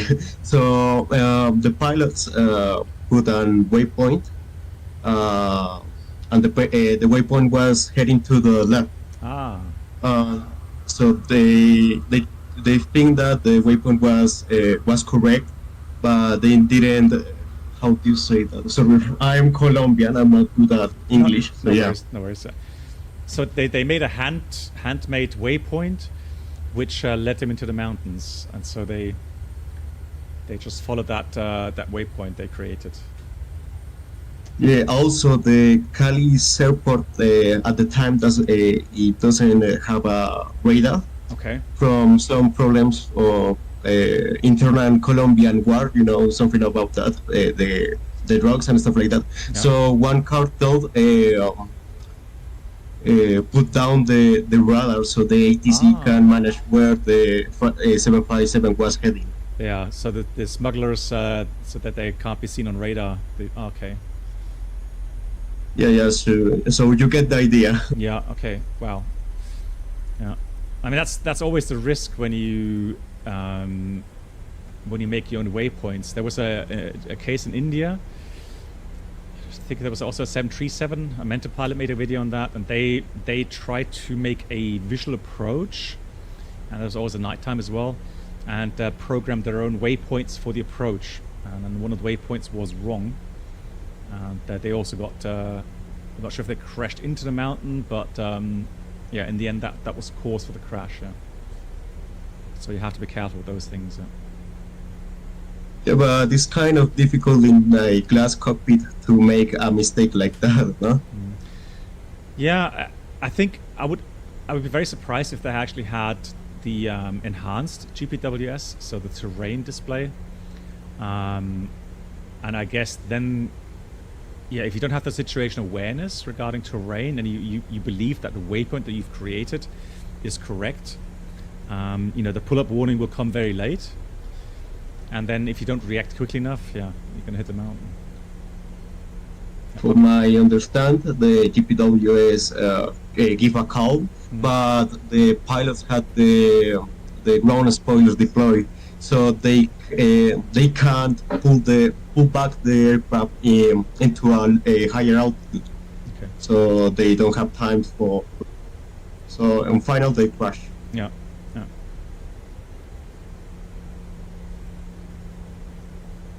Yeah, thanks, Tommy, for that.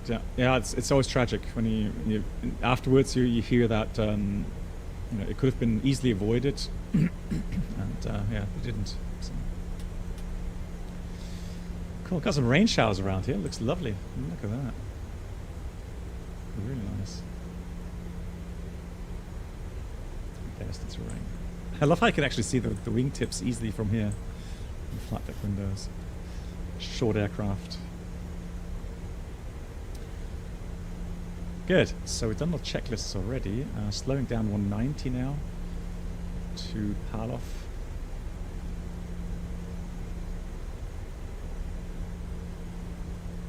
A bit of speed brakes here.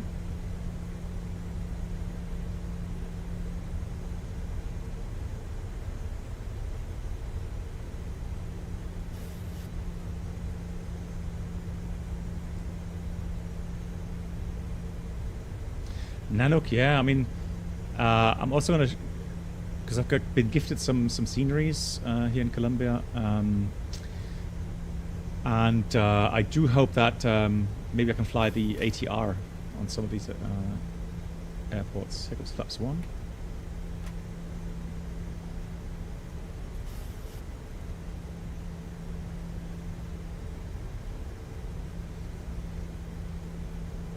I'm going to put flaps 5. Good.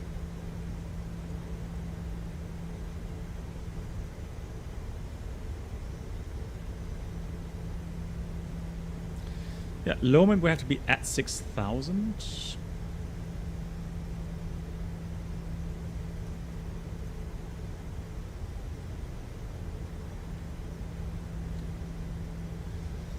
Yeah, MSA wise, obviously high terrain, east and west.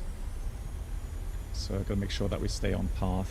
RMP, A&P, all good. 0.06. Gonna slow down to 160.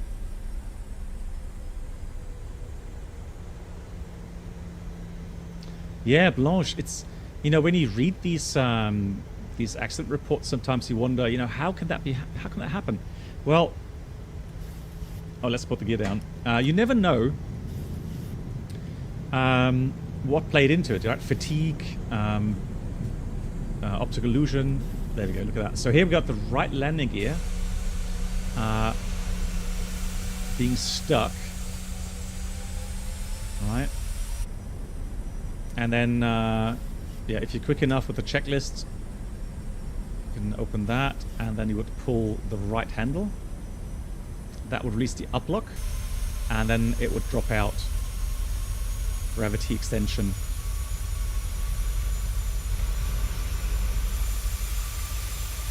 And there we go, down 3 green. So not too exciting, I'm afraid, but that's just the way it is. I mean, in reality, I mean, if you have a landing gear that doesn't come out, trust me, your pulse will get a lot higher. Because you know, then you go into the manual gear extension and you pray that that it will come out. I'm going to dial in the minimum 3,500 feet here. We are in VNAV, LNAV, but we are already fairly low, so we're going to go flaps 25.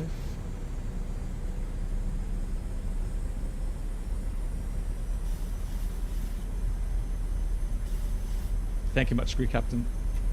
And flaps 30 final setting, plus 5 knots. How come I don't have any wind here? What's happening? I'm on live weather, but I don't have any wind. I had about 12 knots or so.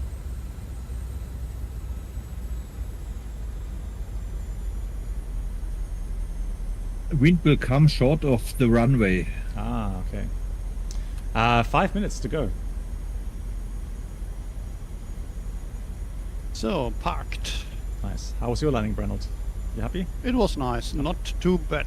Good. A little bit, a lot of crosswind, so I had a little bit of crab angle and to correct on landing, but it went good for me. Good. I was happy. Very nice. So we'll do the landing checklist. Start switches continuous. Speed brakes. Green light. Landing gear down 3 green. The flaps are 30 green light. Fan checklist completed. There's on the runway. LNAV, VNAV. 6,000 at low mim.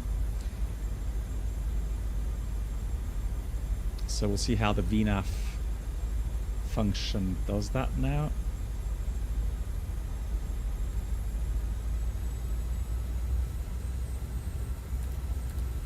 Manual thrust.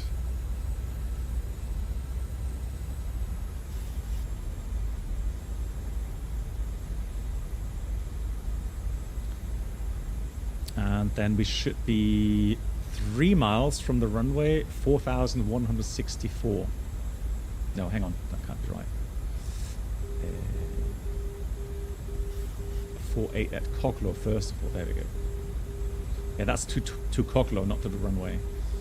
That's one. Well, it looks alright. I can see 2 red, 2 white. That's very nice. love the rain showers. Beautiful. And a lovely airport within the valley. And there's the city to the left. Some rain showers. Very pretty. So Cogler, we're going to cross 4,800, and from there it's our final descent at 3 degrees. But it's doing that great.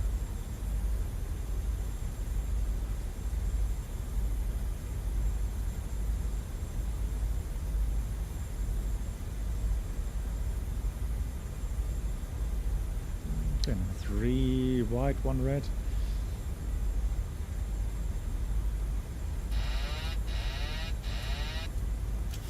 So now that we are well below the final descent, actually not the missed approach altitude, we're going to put the missed approach altitude into... Oh, that's weird. You really have 0 wind. That's Yeah. boring.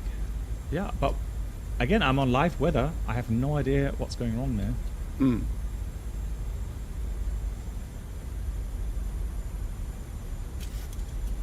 Let's put the birdie on. So yeah, visual approach from here on. So we're raw data now. Checklist completed. Oh, now I have a bit of wind. Now I've got 7 knots front left.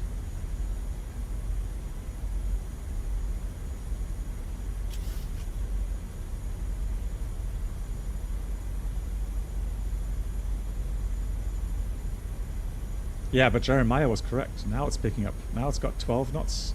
Change a bit to the right. 1,000 is checked.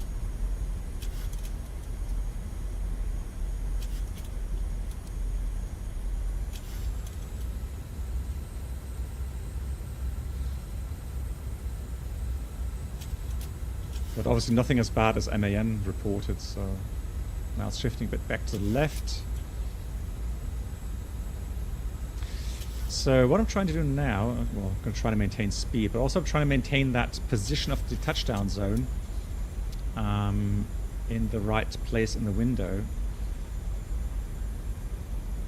Because then if the touchdown zone stays exactly at that spot, then I know I can see that I'm on the right path towards the touchdown zone.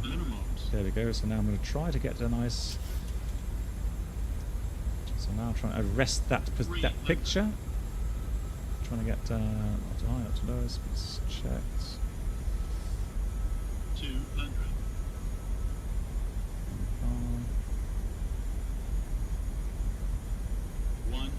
So now I have a crosswind from the left. 50, 40, 30, 20, 10. There we go, not bad. Speed breaks up, reverse is normal.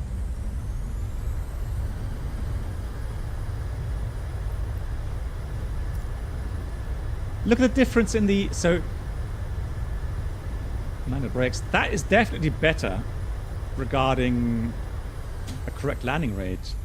Yeah, that was 158, not 300.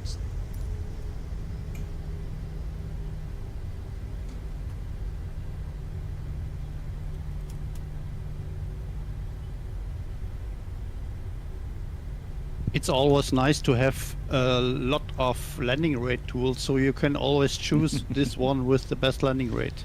Yes, but this is really, definitely much more accurate because it does use a different sensor. Yeah, some days ago I tried the same, this thing as well, and I did a very soft landing, and SmartCar said I have 58 feet per minute. And she said it was 350 feet per minute. I can't believe that. So the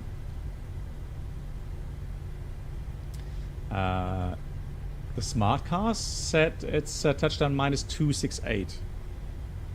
Okay. So it's in between. I don't know what sensor that uses. Beethoven, yes, of course. Go shoot, ask.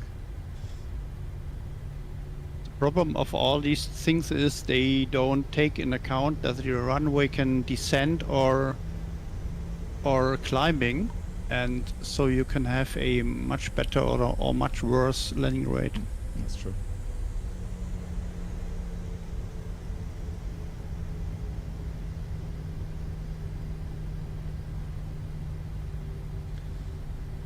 So, Brennelt, the gate next to you, what number is that, please?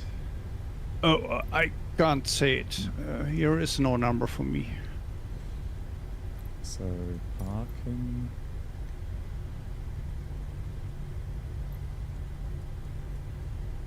Yeah, Bob, thanks so much for joining. Have a safe travel. Good night to you. And I don't have a scenery for here, so maybe your numbers are different than mine. Delta 15. Oh, hang on. Previous page, previous page.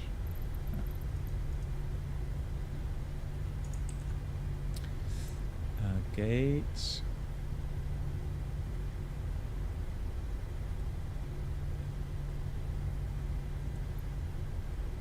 Charlie 14. Okay. Let's look. Can I read that? No.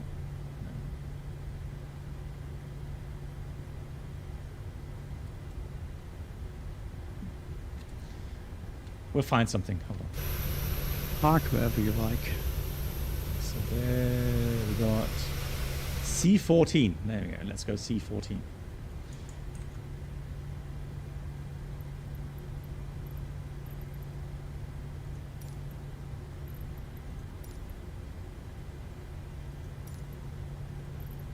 Doesn't have it. You landed in Capurgana. Can't find any maps of this airport. I'll check in a second. I'll check in a second. Why is there no parking spot? Charlie 14. Oh, we'll just park. Do you have a Navigraph, Beethoven? We have never been in S Sierra Kilo Charlie Alpha. Okay. Maybe he has the wrong ICAO. Capurgana? Does that mean anything to you, Brennett? I can't see it in the tour. Moment, Sierra Kilo Charlie Alpha. This is the small one where we landed with the PC-12 or so. Ah, okay. No, Navigraph. Okay, I remember that one. No, that was because someone came into the stream and the chat and said he's a real world pilot and he landed there in real life. Oh, I hate that. Stop here. And so there's no approach chat. It's just a VFR approach. Yeah. So that I would imagine anyone flying there, an airline flying there, a little charter plane or something, they have their own private, self-made, handmade charts or something. But there's no official charts for that airport, no. Maybe it is like in Germany. Here we have for the small VFR airports, we have approach charts as well with traffic patterns and so on. Maybe there are VFR approach charts in Colombia as well, but I don't have one. Yeah, exactly. So, seatbelts are off. That anti-collision light off. Transponders off. Let's have a look for the checklist. So, shutdown, fuel pumps off. That remains on for the APU. Probe heats off. Electronic panel set. Put these two off as well. Flaps are up. Parking brake set. Engine start offs cut off. Weather radar is off, and that's the parking checklist completed. Thank you very much. We've got one more coming in. I'm just going to wait for him as well. Nice livery. Now, why?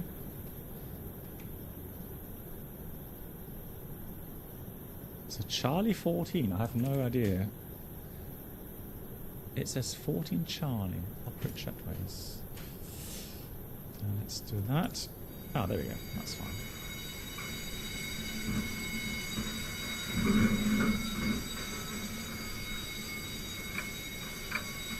Nice. Reynold, thank you so much again for flying along. Welcome. As always, and the same to MAN and Jeremiah. Also Schlend, of course. Yeah, next stream's on Wednesday planned, but again, if let's say Tuesday, which I don't know, I'm just speculating. Say let's say Tuesday, the Phoenix is released version 2, then I will do a stream on Tuesday for sure. Assuming I'm home, I'm not called out from reserve duty. I will keep you posted on my Discord. Some trees are missing in the scenery. I don't know. I mean, yeah, maybe. But again, normally that's Microsoft does that. I mean, there's buildings here. I don't know why Microsoft doesn't have any trees here. I think Columbia is very poorly modulated by Microsoft. Yeah. So not yet. Maybe they don't have a permission to do low flying over the land to make aerial photographs. So they don't have any material to make a good scenery. No, could be, yeah. Okay, thanks. Wish you a good night and a good morning. Jeremiah, ja, danke. Ja, stay Good safe. night, Jeremiah. Have a good week. Good night. Tschüss. So just got one more pilot flying along, landing here. Yeah, I'm really looking forward to that Phoenix update. I really want to see how that's improved stuff. And still waiting for X-Plane 12.1. And who knows, maybe at some stage another add-on from the Flight Vector. They're currently making the 777 and the 787, so we'll see. But nobody knows when that's... Or X-Plane? Yeah. Okay. So especially the 787, if they model it... I mean, the pictures they've published on Facebook some time ago look very promising. So we'll see.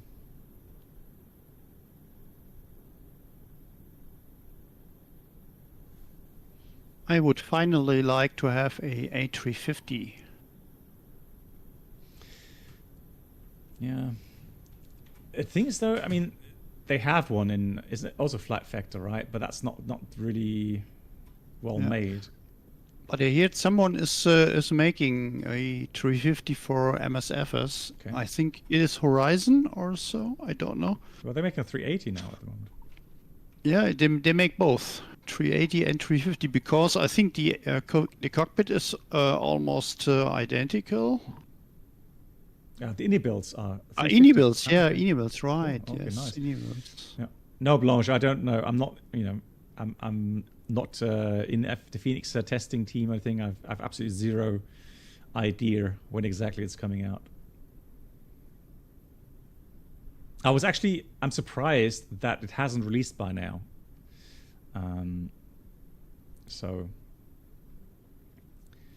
Because I was worried that I would be working, so not at home, and then it releases. I can't showcase it.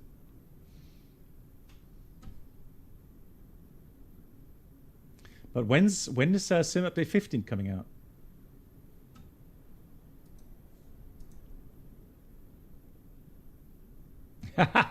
Bruno, yeah. Lol, yeah. Maybe Army is waiting until I go working. Lol. Blanche. March, okay. It's not long to March. That's next true. week. That is true. Right, lovely. My dear moderators, thanks so much for looking over the chat, as always. Yeah, stay safe. Yeah, and then latest Wednesday, maybe earlier, we'll see. But then again, if they really wait until SU-15 comes out, then yeah, then it's going to take another 1 or 2 weeks.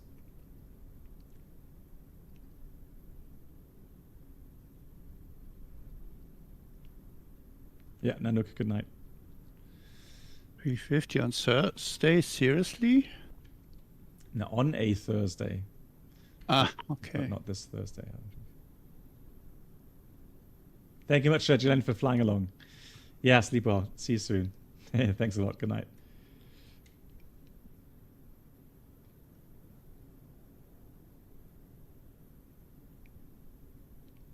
I'm actually hyped about, well, not hyped, but I'm actually really looking forward to the 12.1 X-Plane update.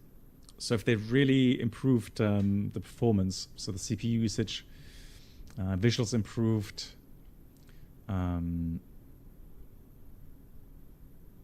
yeah, so that means they're moving along.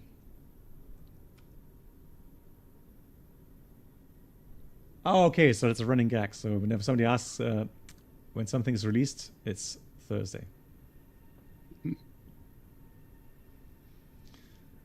Bruno, it's literally like everything. Any time anything's hyped, yeah, you know, you're cruising for disappointment. He's definitely got some crosswind.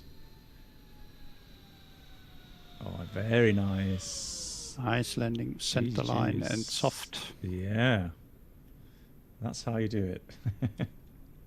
Although mine wasn't bad either. I'm happy with my landing. There we go. Guys, thank you so much, everyone. Brennelt, once again, vielen Dank. And I will see you again very soon. And here we'll stop the stream. Good night. Stay safe.